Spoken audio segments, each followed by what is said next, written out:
उदयपुर में आयोजित हुए कांग्रेस के 9 संकल्प शिविर में हुई तय रणनीति के तहत कांग्रेस 1 और 2 जून को रायपुर में एक राज्य स्तरीय और 11 जून से 14 जून तक जिला स्तरीय कार्यशाला करेंगे। ये कार्यशालाएं प्रदेश प्रभारी पीएल पुनिया, सह प्रभारी डॉक्टर चंदन यादव, सप्तगिरी शंकर उल्का और प्रदेश के अध्यक्ष मोहन मरकाम की उपस्थिति में होगी। कार्यशाला के जरिए कांग्रेस के कार्यकर्ताओं को उदयपुर में लिए निर्णय से अवगत कराया जाएगा। कांग्रेस के राष्ट्रीय सचिव और प्रदेश के सह प्रभारी सप्तगिरी शंकर उल्का ने हमारे संवाददाता राजेश बिरसा से खास बातचीत के दौरान कई जानकारियां साझा की है। कांग्रेस के राष्ट्रीय सचिव और छत्तीसगढ़ के सह प्रभारी सप्तगिरी शंकर उल्का जी रायपुर आए हुए हैं। कल वो कांग्रेस के वरिष्ठ नेताओं की एक बैठक लेने वाले हैं। उदयपुर में जो चिंतन शिविर हुआ था, उस चिंतन शिविर में जो निर्णय लिए गए थे, जो सुझाव आए थे और जो इम्प्लीमेंट करने की बात हुई थी, उसको लेकर कल यहां पर महत्वपूर्ण बैठक होने वाली है। तो किस तरह की बैठक होगी, क्या क्या होगा और उसके बाद कार्यशाला भी इसको लेकर होने वाली, उस संबंध में इनसे बात करेंगे। आप लोग यहाँ पर आए हैं, कल यादव जी भी आने वाले हैं, कल बैठक होने वाली है, क्या एजेंडा रहेगा उसका? देखिए, हम लोगों की जो चिंतन शिविर हुई थी उसके बाद जो उदयपुर डिक्लेरेशन हुआ, तो उसमें हम लोग कुछ निर्णय लिए, डिसीजंस लिए, मेनली ऑर्गेनाइजेशन के ऊपर लिए, जैसे कि मंडल कमिटीज बनेंगे, जो ब्लॉक अध्यक्ष है, जिला अध्यक्ष है, फिर मंडल अध्यक्ष है, ये लोग 50 उम्र के कम वाले 50% हम लोग युवक को लेके आना चाहते हैं। उसके बाद जो चिंतन शिविर में और भी अन्य चीज है वो सब डिसीजन हुआ है। तो 1 और 2 तारीख को एक स्टेट लेवल में प्रोग्राम होगा, जो कि हम लोग का मैसेज जो उदयपुर डिक्लेरेशन है वो हम लोग के वर्कर्स तक कैसे पहुंच पाए। इसके साथ साथ कुछ कार्यक्रम है, जैसे कि हम पदयात्रा करने वाले हैं, रोजगार दो पदयात्रा करेंगे, फिर उसके बाद भारत जोड़ो पदयात्रा करेंगे कश्मीर से कन्याकुमारी तक। जो रोजगार दो पदयात्रा है 75 किलोमीटर हर जिला में होगा। ये एक चीज और बात हो रही है कि 50 साल से कम उम्र के लोगों को जगह दी जाए, संगठन में ये बात अभी लागू होगी। तो ऐसे में जो बुजुर्ग हैं, जो सीनियर्स नेता हैं, उनका क्या करेगी पार्टी, किस तरह का उपयोग करेगी? देखिए, आप इसको उल्टा वे में देखिए ना, जैसे 50% बिलो 50 रिजर्वेशन है, वैसे ही 50% है वो 50 रिजर्वेशन है, तो इक्वल हो गया, तो बुजुर्ग लोग को जगह रहेगी। अच्छा, ये आप संगठन में तो आप 50% से कम वालों को ज्यादा से ज्यादा पद देने की कोशिश कर रहे हैं। अब 2023 में चुनाव आने वाले हैं, तो जो कम उम्र के युवा लोग, उनमें उम्मीद जग गई कि अब हमको टिकट में भी रिस्पॉन्स मिलेगा। तो क्या वहां पे भी इसी तरह के नियम लागू होंगे? या इसमें हम लोग की जो डिस्कशन हुआ है वहां पे महिला रिजर्वेशन की भी बात आ रही है, तो हो सकता है 35% रिजर्वेशन है, वो डिसाइड होगा, पार्टी तय करेगी। एंड युवा का भी मिलेगा, एंड मुझे लगता है ये टिकट के लिए भी लागू होगा, 50% युवक को टिकट मिलेगा जो 50। तो ये थे सप्तगिरी शंकर उल्का जी, और इन्होंने इस बात को कबूल की है कि ये बात सही है कि अपेक्षाकृत जो लोग हैं वो कांग्रेस से नहीं जुड़ पा रहे हैं, और लोगों को ज्यादा से ज्यादा जोड़ने के लिए, ज्यादा से ज्यादा लोगों तक अपनी बात पहुंचाने के लिए अब कांग्रेस यात्रा निकालेगी। भारत जोड़ो यात्रा निकल रही है, इसी तरह छत्तीसगढ़ में रोजगार दो यात्रा भी निकाली जाएगी, और बहुत सारी यात्राएं 2023 और 2024 के चुनाव के पहले कांग्रेस निकालने की तैयारी कर रही है। कैमरामैन अनूप साहू के साथ राजेश मिश्रा, IBC 24 रायपुर। कांग्रेस भी भाजपा की तर्ज पर मिशन 2023 और 2024 के तहत अगस्त में छत्तीसगढ़ में हर जिले में और अक्टूबर में राहुल गांधी के नेतृत्व में कश्मीर से कन्याकुमारी तक भारत जोड़ो यात्रा निकालने जा रही है। इस यात्रा के जरिए कांग्रेस के राष्ट्रीय नेता बीजेपी की राजनीति का पर्दाफाश करेंगे। यात्रा अक्टूबर में कांग्रेस के पूर्व अध्यक्ष राहुल गांधी के नेतृत्व में निकलेगी। इसमें कांग्रेस के सभी राष्ट्रीय नेता शामिल होंगे। 3500 किलोमीटर की ये भारत जोड़ो यात्रा देश के 12 राज्यों से होकर गुजरेगी। 2 अक्टूबर को यात्रा कन्याकुमारी से शुरू होगी, जिसका लगभग 5.5 महीने बाद जम्मू कश्मीर में समापन होगा। यानी कन्याकुमारी से लेकर कश्मीर तक इस यात्रा के जरिए कांग्रेस लोगों से संविधान, राष्ट्रीय संपत्तियों और धर्मनिरपेक्षता को लेकर अपनी बात रखने की कोशिश करेगी और बचाने का आह्वान करेगी। इधर छत्तीसगढ़ कांग्रेस भी मिशन 2023 के तहत अगस्त में हर जिले में 75 किलोमीटर की यात्रा निकालने जा रही है। ये यात्रा जिला अध्यक्षों के नेतृत्व में निकलेगी। यात्रा पर बीजेपी के प्रदेश अध्यक्ष विष्णुदेव साय ने तंज कसते हुए कहा है कि कांग्रेस चाहे कुछ भी कर ले, अगले चुनाव में उसका अंत निश्चित है।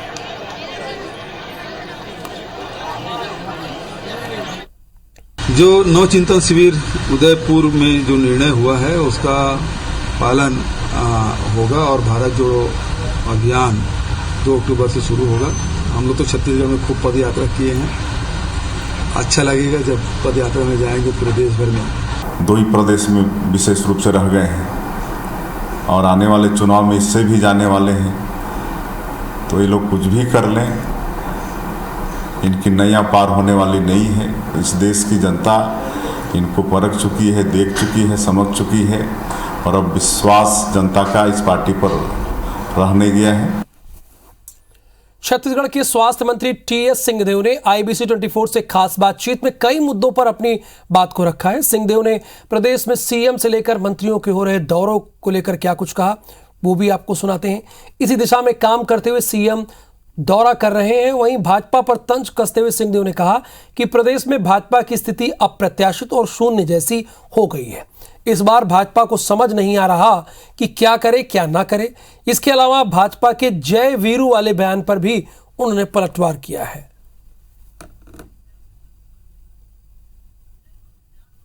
छत्तीसगढ़ सरकार एक्शन मोड में आ गई है। प्रदेश के मुख्यमंत्री भूपेश बघेल के साथ साथ प्रदेश के सारे मंत्री जिलों के दौरे पर चल रहे हैं। समीक्षा बैठकें हो रही हैं। काम नहीं करने वाले अधिकारी नप रहे हैं। टीएस सिंहदेव है स्वास्थ्य मंत्री, रायगढ़ जिले के दौरे पर है। क्या कहेंगे बाबा साहब, सरकार एक्शन मोड में है?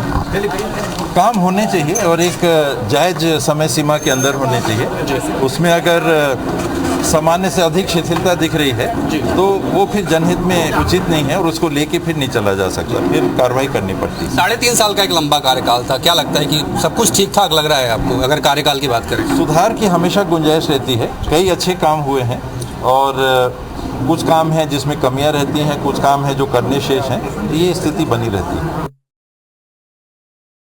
बीजेपी लंबी खामियां गिनाती है। क्या लगता नहीं कि सरकार काम नहीं कर रही है, उनको नजरिया देखने का नहीं है, सकारात्मक नहीं देख रही है बीजेपी? क्या लगता है? असली में भाजपा की स्थिति अप्रत्याशित हो गई। उनके इतने कम विधायक जीत के आएंगे, न ये मैंने सोचा था, न ये कभी उनने सोचा था। आज 15 विधायक भारतीय जनता पार्टी के सदन में केवल रह गए। केवल 15 नहीं 14 विधायक रह गए। अब फील्ड में भी कहीं कोई उनका मूवमेंट नहीं दिख रहा और कांग्रेस की सरकार ने जिम्मेदारी ली, काम किए, कई अच्छे काम किए। बहुत काम हैं जो बाकी हैं। ये प्रक्रिया है जिसको हमको लगातार करते रहना है। पूरे देश में छत्तीसगढ़ सबसे ज़्यादा मजबूत है कांग्रेस में। चिंतन शिविर की बात करें, क्या इस बात को लेकर मंथन हुआ है? ऑल इंडिया पर किस लेवल पे इसको इम्प्लीमेंट किया जाएगा, यहाँ की योजनाओं को खास तौर पर? ये सर्वमान है कि कांग्रेस की स्थिति यहाँ पर बहुत कंफर्टेबल है। आज भाजपा भी शायद ही किसी राज्य में ऐसी स्थिति में होगी या कोई भी दूसरी सरकार ऐसी स्थिति में होगी। कृषि समिति में आदरणीय सोनिया जी ने मुझे भागीदार बनने का मौका दिया और उसमें मैंने ये सारी बातों को रखा कि छत्तीसगढ़ में जो हम कर रहे हैं, राहुल जी ने जो कंसेप्ट दिए थे, राहुल जी ने जो टारगेट दिए थे, आखिर उन्हीं को हमने पूरा किया। और ये अगर सफल हैं और लोग इसको पसंद कर रहे हैं तो एक उदाहरण है कि ये किया जा सकता है। और राज्यों में भी कांग्रेस इसे शायद करना चाहे, उसमें कुछ बिंदुओं को उन्होंने अडॉप्ट भी किया है फाइनल रेजोल्यूशन में। तो टीएस सिंहदेव जी थे स्वास्थ्य मंत्री, साफ तौर पर इनका कहना है कि सरकार जो है वो पूरी तरह अब कार्रवाई के मूड में है। लगातार कार्रवाइयाँ की जा रही हैं, डेवलपमेंट्स को लेकर लगातार समीक्षा बैठकें की जा रही हैं और आने वाले 1.5 सालों में विकास है वो छत्तीसगढ़ में नजर आएगा। कैमरामैन जितेंद्र सोनी के साथ अविनाश पाठक, IBC 24 रायगढ़। छत्तीसगढ़ के बीजेपी किसान मोर्चा ने आज 4 सूत्री मांग को लेकर प्रदेश भर में विरोध प्रदर्शन किया। धरना प्रदर्शन की 6 तस्वीरें आपकी टेलीविजन स्क्रीन पर है, जिसे आप देख भी रहे हैं। यहां बीजेपी ने वार्मी कंपोस्ट के अनिवार्यता को खत्म करने, खरीफ जैसे ही रबी की फसल भी 2500 रुपए समर्थन मूल्य में खरीदने, चुनावी वायदे के अनुसार 2 साल की बोनस राशि और रकबे में कटौती नहीं करने की राज्य सरकार से मांग की। वहीं इस मुद्दे पर कांग्रेस का कहना है कि केंद्र सरकार छत्तीसगढ़ को पर्याप्त मात्रा में रासायनिक खाद नहीं दे रही है। ऐसे में सीएम भूपेश बघेल और राज्य की कांग्रेस सरकार ने किसानों के खेतों तक वार्मी कंपोस्ट पहुंचा रही है, तो बीजेपी नेताओं के पेट में दर्द क्यों हो रहा है?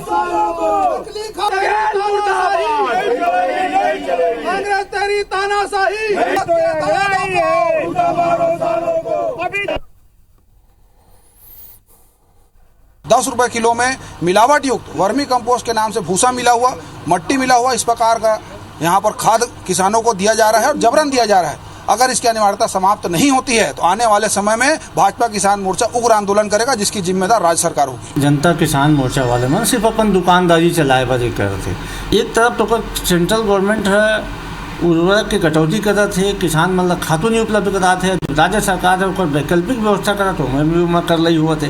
दरअसल भारतीय जनता पार्टी नहीं चाहे कि छत्तीसगढ़िया किसान मन के भला होए। छत्तीसगढ़ भारतीय जनता युवा मोर्चा के रायपुर संभाग की बैठक आज कुशाभाऊ ठाकरे परिसर में हुई। बैठक में भारतीय जनता युवा मोर्चा के प्रदेश प्रभारी अनुराग सिंहदेव, सह प्रभारी ओपी चौधरी और प्रदेश के अध्यक्ष अमित साहू के साथ कई पदाधिकारी मौजूद रहे। बैठक में 23 में होने वाले विधानसभा चुनाव को लेकर चर्चा हुई। आने वाले 16 महीनों के कार्य योजना पर भी रणनीति तैयार की गई। भारतीय जनता युवा मोर्चा प्रदेश प्रभारी ने बताया कि इस महीने सभी जिलों में बेरोजगारी टेंट का आयोजन किया जाएगा। जून में कई मुद्दों को लेकर राज्य सरकार के खिलाफ प्रदेशव्यापी धरना भी किया जाएगा।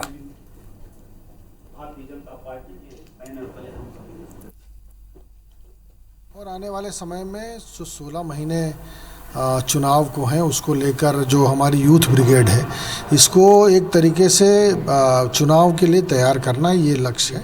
और रोजगार को लेकर जो लगातार निरंतर ये जो फर्जी आंकड़े प्रस्तुत किए जा रहे हैं, इस तरीके के जो फर्जी आंकड़े बताकर युवाओं को गुमराह किया जा रहा है, उन सभी मुद्दों को लेकर बीजेवाईएम आने वाले समय में बड़ा आंदोलन छेड़ने वाली है। मुख्यमंत्री भूपेश बघेल के प्रस्तावित दौरे को लेकर विधायकों की अपने विधानसभा क्षेत्र में सक्रियता बढ़ गई है। विधायक अपना परफॉर्मेंस ठीक करने में लगे हैं। जिले में 3 विधानसभा भरतपुर, सोनाहत, महेंद्रगढ़ और बैकुंठपुर है। प्रदेश की बड़ी विधानसभाओं में से एक भरतपुर सोनाहत के विधायक सरगुजा आदिवासी विकास प्राधिकरण के उपाध्यक्ष गुलाब कमरो अपने क्षेत्र में सबसे ज्यादा सक्रिय हो गए हैं। दौरे में वो दुर्गम बीहड़ इलाकों में पहुंचकर जाते हैं, चौपाल लगाते हैं, ग्रामीणों की समस्याओं को सुनते हैं। महेंद्रगढ़ के विधायक विनय जायसवाल भी अपने इलाके में सक्रिय है। शहरी और ग्रामीण इलाकों में दौरे कर रहे हैं, लोगों की समस्याएं दूर करने के लिए अधिकारियों से बात कर रहे हैं। बैकुंठपुर के विधायक और सरकार में संसदीय सचिव अंबिका सिंहदेव की सक्रियता थोड़ी कम है। मंत्रियों और पार्टी के बड़े नेताओं के आने पर उनकी गैर मौजूदगी चर्चा का विषय बनी रहती है। क्षेत्र में लगातार दौरे को लेकर विधायक गुलाब कमरो का कहना है कि क्षेत्र में जहां विकास नहीं हो पाया है वहां काम करवाने की हम कोशिश करेंगे। लगातार विकास जो मुझे KG1 से काम करना पड़ा है, तब भी कोशिश किया हूँ अभी, पर पूरी तरह से मैं संतुष्ट नहीं हूँ। पर बहुत सारे ऐसे वनांचल क्षेत्र है जहाँ पर रोड रास्ते नहीं है। मैं पूरी कोशिश कर रहा हूँ कि वहाँ का आवागमन सुलभ सुविधा हो। राज्य के जो हितैषी जनहितैषी जो कार्य हैं उसका जाके प्रचार करते हैं, प्रसार करते हैं, प्रशासनिक कसावट लेके आते हैं। तो ये सब बिंदु है। निश्चित रूप से अगर मेरा जो काम है, मेरा जो 3.5 साल का काम है जो मैंने इस विधानसभा में किया है, वो महेंद्रगढ़ चिरमिरी भरतपुर को जिला बनाने की बात हो या चिरमिरी में तमाम एडवेंचर पार्क की घोषणा कराने की बात हो वहां। और अब देख लेते हैं बिग न्यूज। भारत अमेरिकी पहल पर शुरू हिंद प्रशांत आर्थिक ढांचा यानी IPEF में शामिल हो गया है। इस दौरान प्रधानमंत्री नरेंद्र मोदी ने जोर दिया है कि उनका देश इसे समावेशी और लचीला ढांचा बनाने के लिए काम करेगा ताकि क्षेत्र में शांति और समृद्धि आए। चारधाम यात्रा मार्ग पर अब तक 60 तीर्थयात्रियों की मौत हो चुकी है। 66% मौतें डायबिटीज और हाई BP के कारण हुई है। मेडिकल अनफिट तीर्थयात्रियों को यात्रा न करने की सलाह दी जा रही है। ये जानकारी उत्तराखंड की स्वास्थ्य महानिदेशक डॉक्टर शैलजा भट्ट ने दी है। बिगड़ते मौसम के बीच केदारनाथ यात्रा को रोका गया है। केदारनाथ के सर्कल ऑफिसर ने जानकारी देते हुए बताया कि मौसम विभाग ने ऑरेंज अलर्ट जारी किया है, जिसके चलते यात्रा को रोका गया है। हम लोगों को होटलों और सुरक्षित स्थानों में रुकने की अपील कर रहे हैं। हमने गुप्तकाशी से करीब 5000 लोगों को रोका है। हेलीकॉप्टर सेवाओं को फिलहाल बंद कर दिया गया है। राष्ट्रपति रामनाथ कोविंद ने विनय कुमार सक्सेना को दिल्ली का नया उपराज्यपाल नियुक्त किया है। सक्सेना अनिल बैजल की जगह लेंगे। इस समय सक्सेना खादी ग्रामोद्योग आयोग के चेयरमैन पद पर तैनात है। 23 मार्च 1958 को जन्मे विनय कुमार सक्सेना कानपुर यूनिवर्सिटी के छात्र रहे। उन्होंने कॉरपोरेट के साथ NGO सेक्टर में भी बहुत काम किया है।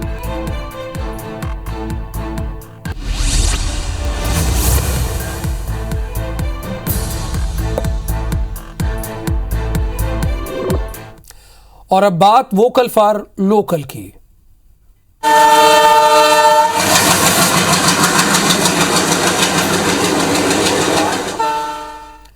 छत्तीसगढ़ में कई पैसेंजर ट्रेनों के रद्द होने से यात्रियों को काफी दिक्कत हो रही है। रायगढ़ जिले से संचालित होने वाली 6 में से 2 पैसेंजर ट्रेन बंद हो चुकी है। वहीं 2 ट्रेनों को एक्सप्रेस बनाकर चलाया जा रहा है। ऐसे में रोजाना सफर करने वाले यात्रियों की जेब भी ढीली हो रही है। लोगों को एक्सप्रेस ट्रेनों में पैसेंजर की तुलना में 5 गुना अधिक किराया देना पड़ रहा है। रेलवे ने मेंटेनेंस का हवाला देते हुए छत्तीसगढ़ में कई ट्रेनों को रद्द कर दिया है। लगभग 26 से अधिक ट्रेनें रद्द हैं, जिसमें एक्सप्रेस ट्रेनें भी हैं और खास तौर पर पैसेंजर ट्रेनों का परिचालन काफ़ी हद तक प्रभावित हुआ है।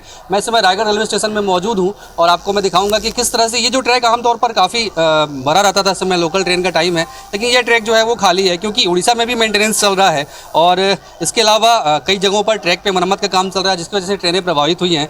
प्लेटफॉर्म का दृश्य देखिए कि किस तरह से यात्री जो हैं, यात्रियों की यहाँ पे भीड़ है। कुछ हैं जो इंतज़ार कर रहे हैं और जिन लोगों को जाना काफ़ी ज़रूरी है वो एक्सप्रेस ट्रेनों में जाएंगे और उसकी वजह से कई सारी दिक्कतें भी आ रही हैं यात्रियों को, क्योंकि किराए में काफ़ी अंतर है। 4 से 5 गुना किराया और उस पर पेनल्टी भी लगती है, तो इससे लोग काफ़ी परेशान हैं। सीधे यात्रियों से बात करेंगे कि किस तरह से दिक्कतें आ रही हैं। ये बताइए कि ट्रेनों के परिचालन की बात करें, कितनी ट्रेनें जो है वो खासतौर पर इस रूट पे प्रभावित हो रही हैं? इस रूट पर पहले 6 पैसेंजर ट्रेन चलती थी, जिसमें से 2 ट्रेनें बंद हैं।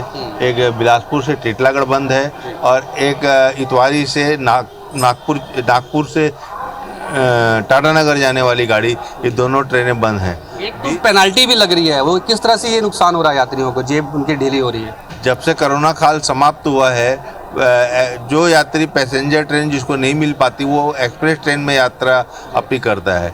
जो टिकट उसको 15 रुपये मिलनी चाहिए, वो टिकट के उसको 350 रुपये रेट देने पड़ते हैं। आप भी अभी लाइन लगा के टिकट ले रहे थे, क्या दिक्कतें आ रही बताइए? भैया बहुत तकलीफ है भैया, क्योंकि जो हमको 50 रुपये में काम होना था वो उसको 350-400 रुपये लग रहा है। अब वो क्या है, पैसेंजर गाड़ी रहती तो मुझे बहुत पैसा कम लगता है, लेकिन उसका भी समझ लिए 50 की जगह अगर 350 रुपये लगे तो पॉकेट से पैसे जा रहे हैं, समझ लीजिए।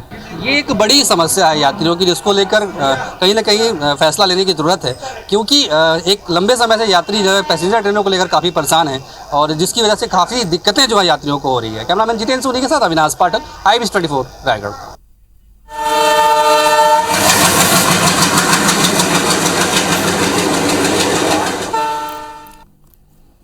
और आगे देखिए खबरें सुपरफास्ट अंदाज में मेरे सहयोगी श्रवण तंबोली के साथ।